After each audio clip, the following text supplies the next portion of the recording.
Hello and welcome to the Reiki Women Podcast. My name is Carrie Varela.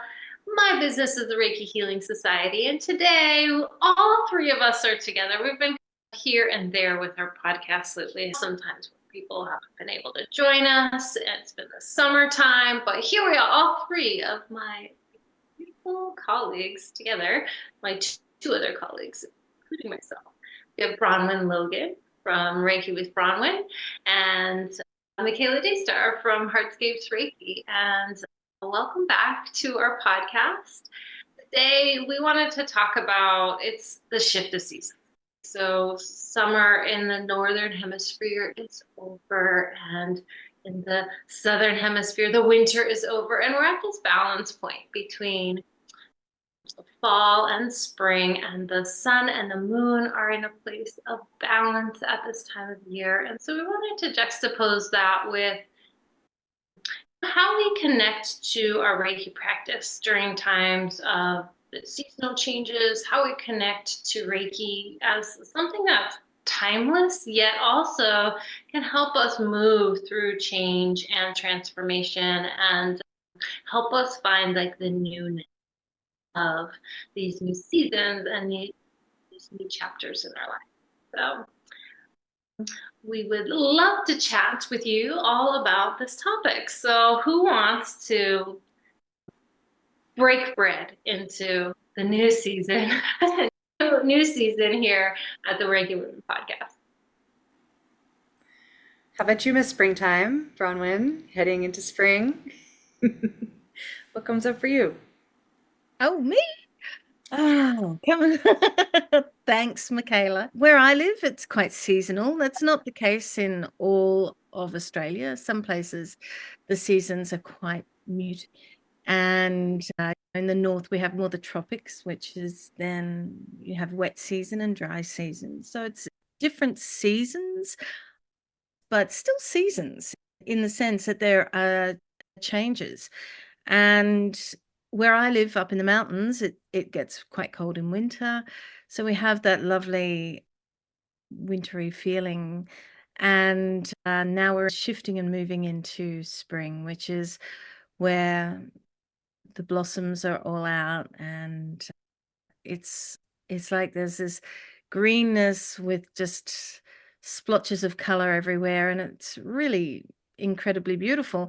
It reminds me whenever I see that how much I love the change of the seasons.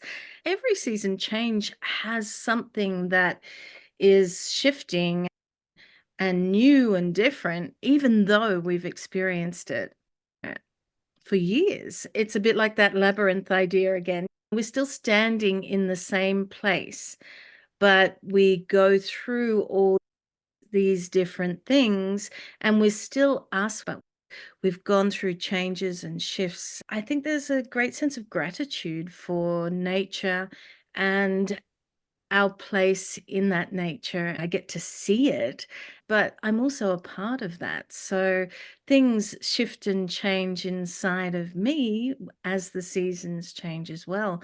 And I really noticed that feeling, because I'm going into spring, that feeling of a brightness and a lightness that comes in, the smell of the air, and it reminds you of feelings. And yeah, it's really beautiful. The shifting into this particular season is beautiful, but just the shifting and allowing that shifting to take place and being aware of that shifting is really special, and being grateful and acknowledging where we sit in the world and how we also are a part of this cyclical going around and around.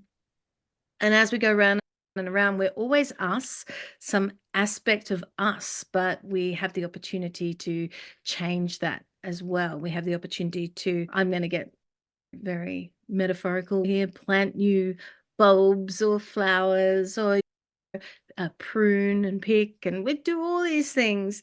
We have that opportunity, and that's something that I think the system of Reiki gives us the opportunity to do these things to ourselves, to work with ourselves, and see where we are next cycle round. That was such a lovely painting that you just spread out for us. And I love a good metaphor, right?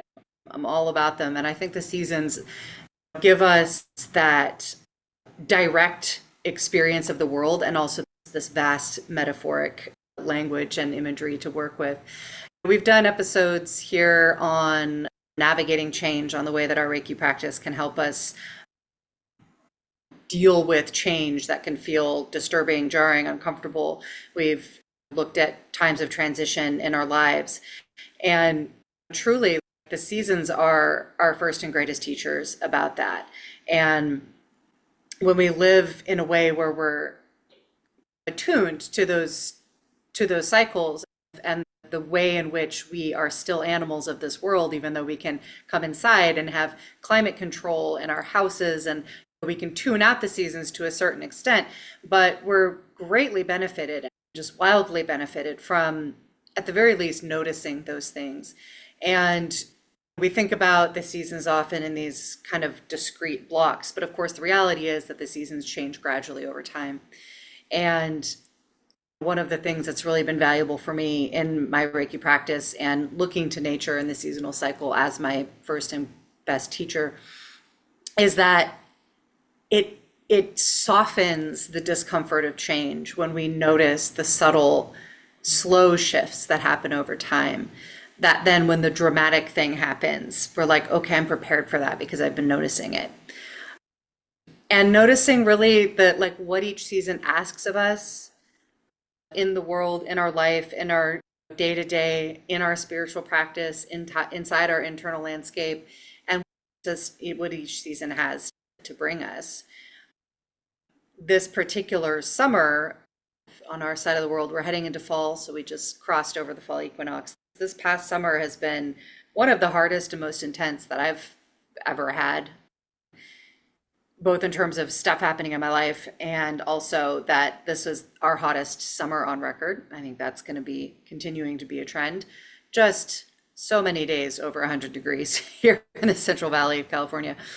And it just felt like the season and the world and my life were all just wailing on me like all summer.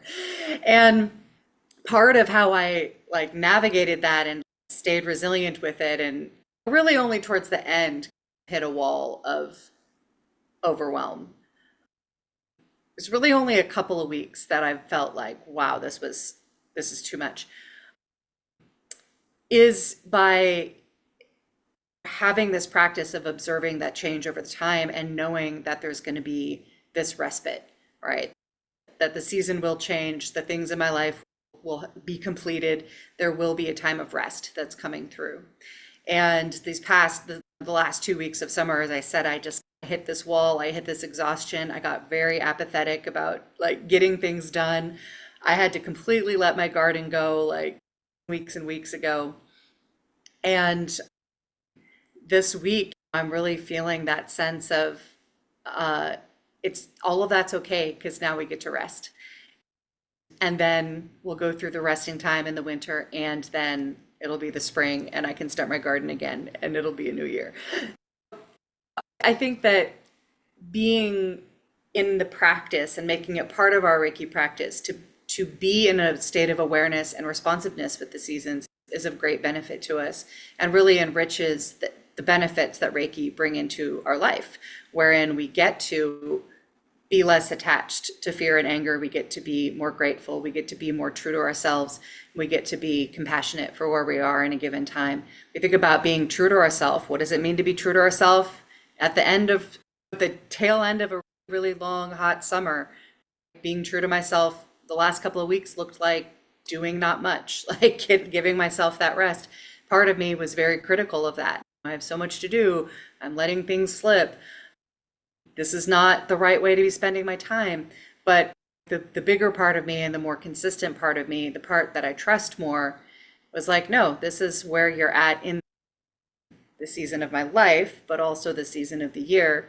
And this is what being true to my way looks like: slowing down, stopping, resting, being unproductive, being a little bit apathetic about stuff that I need to get done, and trusting that that cycle is going to come around again. So this week, starting to feel that fall energy, and that fall energy is so much about assessment, right? Assessing what got produced and what got done over the summer, taking care of what got produced really well so that it can be sustained over the winter, pulling in that harvest, preparing it, settling it in. And normally, being an avid gardener as I am, I would normally be doing that literally with bushels and bushels of food coming in through my garden and through my friend's farm. And that's just not the case this year because I just had to let that piece go. And so it puts me in an interesting opportunity to look at, okay, so what is it that I am bringing in? What are the resources? What was the productivity of this particular summer? It wasn't the way that it usually is, but there's so many other different things that were fruitful in this time that now I get to turn my sights to and say, okay, in this season of fall, how do I take good care of that? How am I true to my way in that? How can I be compassionate for the things that I had to let go? How can I be unattached to fear about those things, anger about those things? And how can I be really grateful for what this season of summer did in fact bring into my life, as hard as it was? And I'm very much looking forward to the slowdown time and the cooling down time. So looking forward to it. So what comes up for you, Carrie? Yeah, I think the ultimate reminder of the change of seasons is that life is impermanent, and that if when we're not aware of that, or if we're stuck in a place of attachment, we forget that these days are growing into years and, and decades, and that our time on this earth is our numbers are counted, right? The days are counted.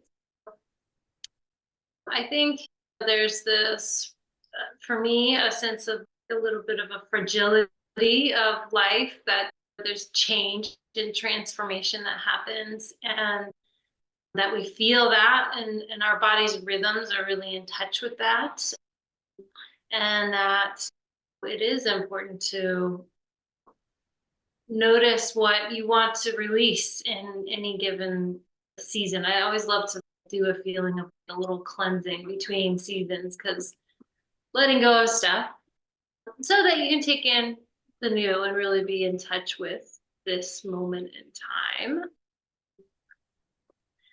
That being said, I feel like my biological clock is all over the board, because for most of my life, lived in Colorado, which is very seasonal. It's like we have the fall, and it is gorgeous. Like these trees are just turn all different colors, and the whole, just everywhere around you, it's just full of color and change, and then the leaves fall, and it all gets dark and bleak and nasty, and you get covered in snow. And then living in a city, like you're just like scraping snow off your car, and there's like a sheet of ice on the roads, and all of that. So when I moved to California, I moved away from that kind of seasonal way of living, but it was really actually weird in my body. My body was just like, there was this kind of subtle connection to those seasons and what they meant: cold snow in the winter and warmth in the summer. And so here where I'm living, summers are cold.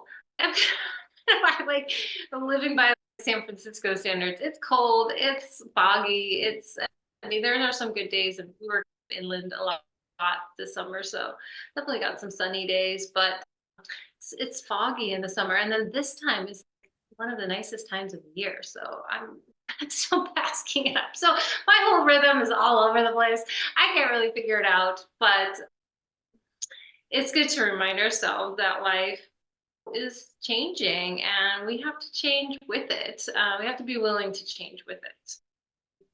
And so there's some poignancy and sadness in letting go of things, and then there's also some real joy of doing what you were talking about, Michaela, settling in and resting and finding this stiller time of the winter, and less heat and more of the moonlight and time in the dark and all of that. It's, the gorgeous part of living here on earth, right?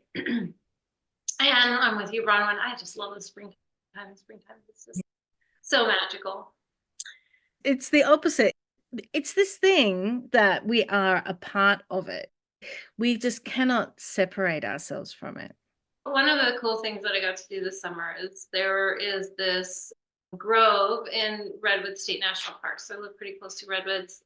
These redwoods are the tallest trees on the planet, and they are just massive. And there was this grove of really old, tall trees that some people had gotten the GPS coordinates of and were sending it everywhere. And people were sneaking into this part of the park to see these big trees. And it was causing a lot of damage to the forest because the roots of the redwoods are really shallow.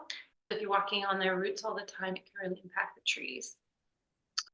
The Redwood State National Park decided to open this grove to the public, and they built this pathway above the forest floor so that people could go in there without creating a lot of harm to these old trees. So I went to go visit these trees, and they were freaking amazing. Okay, so 2,000 years old. They were literally some of the oldest trees on the planet. And to sit with them was like magic because they had withstood so many seasons of change and transformation, and they were still there. And then the California state parks are doing a lot more about educating the public around just everything, biology, ecology of these forests. And so we went to a lot of forest talks, and just talking about how these redwoods are like living fossils, and just any forest, really any old ancient growth forest is like this fossil of like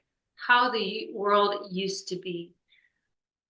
And so that anytime we walk into a forest like that, we're like looking at something that is like how our ancestors lived and how many generations and generations before us. And so we live in a time where change is happening, transformation is happening so quickly. It's so remarkable to feel that juxtaposition of something steady and self-sustaining over thousands of years. And I think all of that is just mind-blowing. Remember, it really reminds you of how small you are and how big the world is. And I think sometimes with these seasons as they change too, we live this impermanent body, and we're born into this life, we'll die from this life, but there's something continuity of the earth won't, and life still keeps changing and transforming, and there's this cycle of life that we're a part of, and that can also be really meaningful to connect to. Just feeling like, even if I die, like it's not going to change the sun setting in the west or the sun rising in the east. That there's just this continuum of life, and we're all a part of that. So that's something I guess I'm feeling I'm gleaning into right now.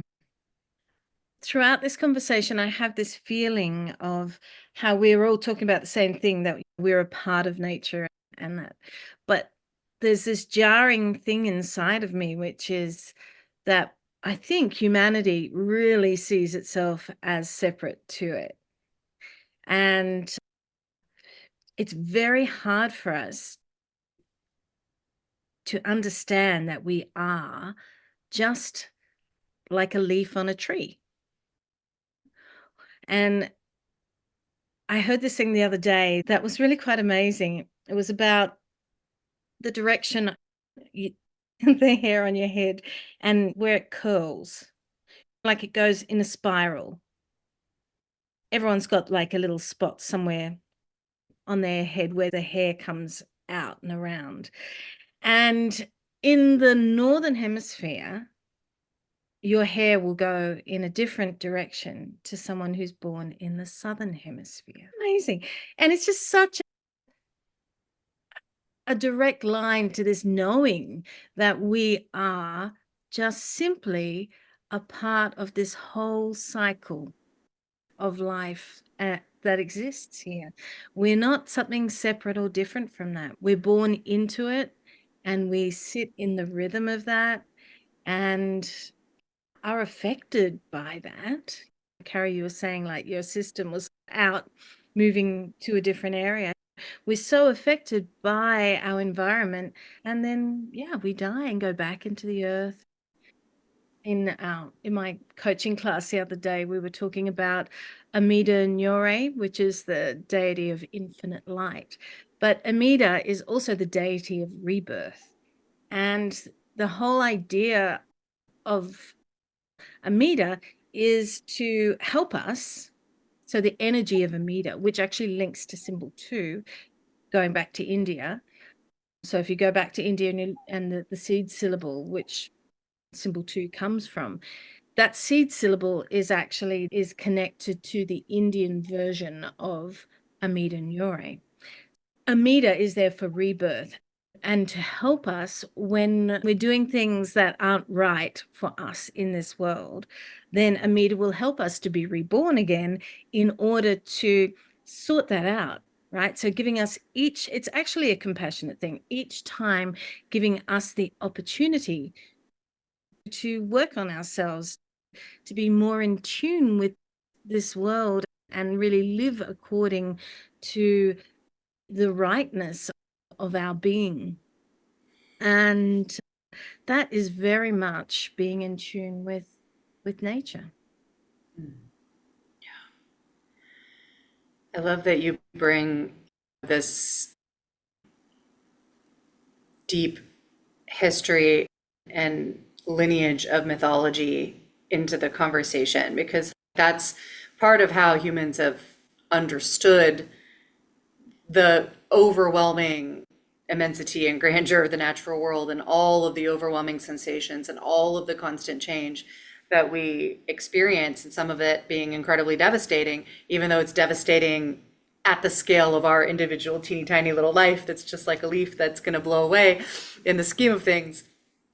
Just one more life, but in this, from our perspective in our life, there are devastating things and there are awe-inspiring things, and then there's all these mundane day-to-day changes, and the ways in which we've created story and legend and mythology and reflections of all of those things, and the interrelationship between our human existence and these things that feel so very otherworldly to us, even though they are the world itself. And as you were talking about that, I started reflecting back on one of the things this summer that really wanted just a very brief but powerful experience. Part of what happened this summer is I just overcommitted myself to a ton of things, but they were all really good things. So it's even to say, God, it was so hard, all of the individual things were so good. And then my mother moved here to my home. We're still in the midst of that. So all of these moving, swirling things. But in the midst of that, I got to spend 4 days in the woods at the Women's Herbal Symposium in Northern California. And it's something I try to do every year, really magical gathering. And every year there's a woman there named Stargazer Lee. And I'd never gone to one of her stargazing sessions. She does them two evenings while the symposium is going on. And so I got to go this time. And when I tell you the vastness of this person's knowledge about the science of the movement of the stars and the astronomy of just how the planets and stars move and what our relationship on this little Earth that's spinning in particular ways, just the mechanics of it. Here's why we are observing the stars moving in this direction, except this one looks like it's doing this. Just the sheer scientific mechanics, absolutely brilliant. But weaving that in with the stories and the perspective that these stars that change all the time. One of the things that blew my mind, because I haven't really been a stargazer in the sense of spending time watching the night sky for a long period of time. You'll stand up there and you'll be amazed by it when get away from the city. But we were there for an hour and a half, and the amount of movement that the stars made in that period of time really blew my mind. They are really moving quite fast. You can really see them. And she's tying all of the mechanics and science of that to the stories and mythologies that people have told about them to make sense of this wild thing that is happening in the sky every single night. And the way that those stories both have very unique expressions in different cultures. She was very familiar with quite a few different interpretations of many of the different constellations we were looking at, but also the dramatic similarities, like many different cultures seeing a particular grouping of stars in a very similar way and creating stories that were similar to each other, but with their own flavor. And just hearing you talking about nature in these ways and thinking back to that really brought my mind to the focus of the system of Reiki on connection and on rooting us back into that fundamental connectedness, and that we have this experience of ourselves as this individual person. We have our way and we walk our way, our path through our life.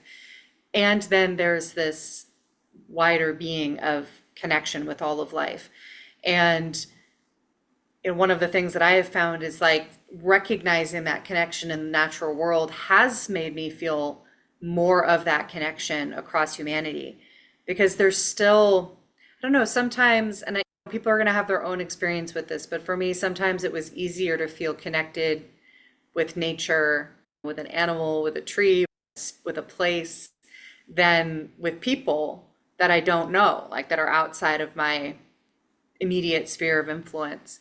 And being in that greater awareness of that interconnectedness, both through direct contact with nature and then through our Reiki practice, that really continuously rests our attention back on connection and the connectedness of all things and all people and all life across time, really has helped me to feel that as a more embodied sense rather than an idea, like a concept. And I really felt that when I was in that circle of, I don't know, 30, 40 people all lying on a giant tarp in the middle of the parking lot at the campsite, looking up at the stars, hearing these stories that have been told for hundreds, if not thousands of years, and feeling that fundamental human connection to people looking up at those same stars, moving in the same way they have forever and ever, right? Even though it's a teeny tiny itsy bitsy bit different every year, but not in a way that's perceptible in our short lives. So yeah, I don't know, lots of like esoteric musings that can come out of something as simple as, hey, it's a new season right now. And also tonight the stars will be out and maybe somebody will tell stories about them. maybe people will see new connections in those constellations and create points of connection with each other through that. Well, thank you for bringing that memory back to me. It's like a favorite moment of the summer. Gosh, beautiful. I also had an astronomy moment. I was camping at a campground this summer, and just so happened that it was like there was going to be this stargazer club at the campground, and it was a special event. And my county, they have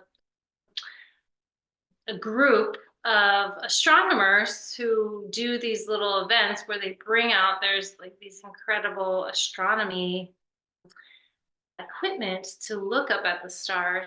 And it just so happens that there was an alignment and synchronicity, and that I got to take my kids around and show them, have a peek into some really expensive and high-tech astronomy equipment to look at stars. And so I was looking at one star, and as I was looking at it, that was just so bizarre, because it's like, when you look at them a little bit closer, there's still little dots in the sky, but they're like buzzing and they're moving, and there's this it's so incredible. But while I was looking at one of them, I saw a shooting star come like right across, and I was like, oh, I just saw a shooting star. And the astronomer was like, that's like a once in a lifetime event you just experienced right there. And I was like, what? So incredible. And I don't know, for me, it's like this, I think, and this is really speaks, I think, a lot to the heart of a Reiki practice, is that we really put our feet in both worlds.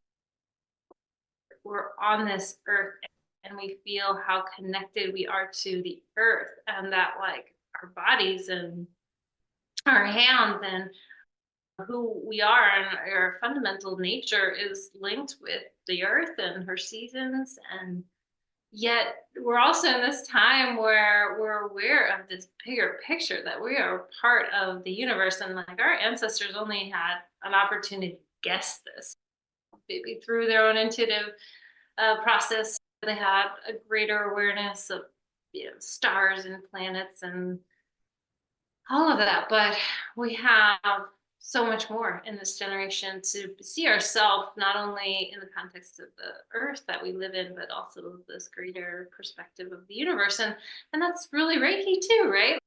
I am, the universe is me. So we have to straddle both of those worlds. And I think that can be sometimes challenging, right? Because we're all living, we have to pay our bills, we have to do all the things, but yet we feel that tug and pull towards nature and towards that greater mystery of life. And probably inside of a Reiki practice, if you love Reiki, at some point you've touched that mystery and you've heard it speak its wisdom to you, and it's given you something. And that's just really beautiful, right? It's just really beautiful.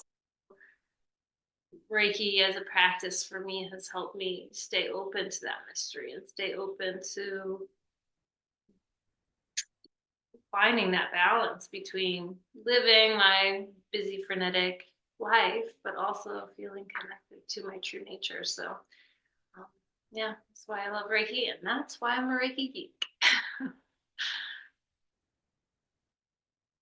I would like us all to spend 1 minute just closing our eyes and connecting to that, actually.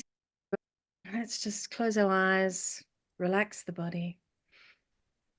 When you relax the body, just feel that breath coming into the body. That breath, that air. Where's that air come from? Where has that air been? And where is that air going to? So just relaxing the body into that. Feeling the heaviness of the physicality of you. The lightness of the mind.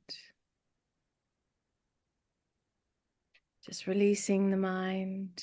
And as we breathe in, bring the mind down into your belly with the breath. And then just release it.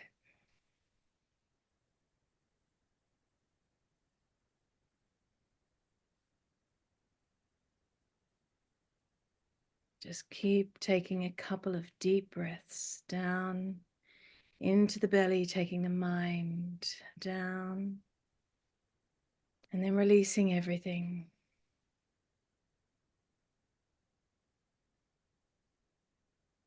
Having that sense of total interconnection, with gratitude for the breath, for giving us that opportunity to be a part of this world, to be an intricate part of this world, as the breath moves in and out of the body.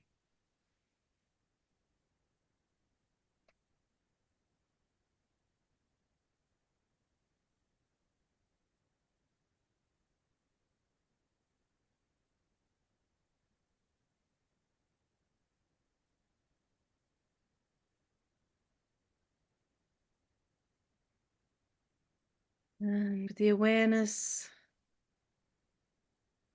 that we are in the universe, but the universe is also in us. Coming back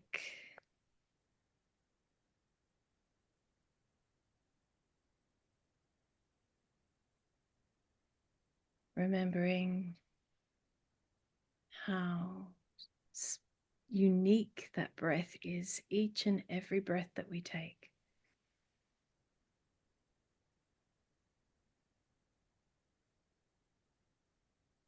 And opening our eyes and still breathing.